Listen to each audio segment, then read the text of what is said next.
Hi, welcome to Think Human. I'm Chris, and in this video I want to talk about this kind of a bit more fun idea of hypothetical extreme alien life. And I was thinking about how some planets are tidal locked, and this means that they revolve around their parent star with one side always facing the star. So one side is always hot and the other side is always in darkness, always cold.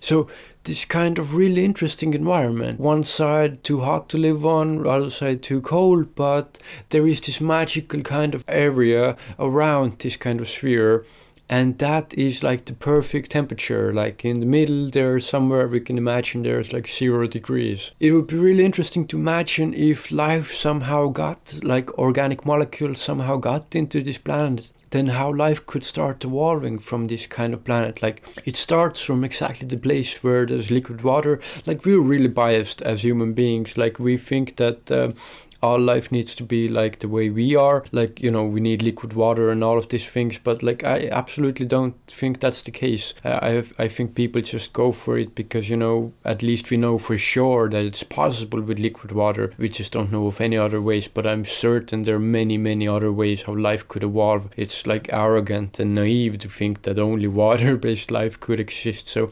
like this is just for, you know, sake of some fun thinking, and, you know, possible in some sense, definitely hypothetically. So we could imagine this kind of environment, this kind of planet where one side too hot, the other side too cold, and there's this like line sort of in the middle of these two, that's like the perfect temperature where water could be liquid. So we can imagine some kind of life starting out there, and over millions and millions and millions of years as this life evolves, we could imagine that, you know, it's always, life doesn't want to be in one place where it's like too crowded. There's always advantages to kind of moving away, like somewhere else, you know, where there's less sort of density of other creatures, like same way as fish went into land and, you know, they go into other different climates and so on, like little by little. So we could imagine some of these creatures going more towards the gold and, you know, finding some kind of mechanisms of dealing better with the gold, and some organisms could go more towards the hot.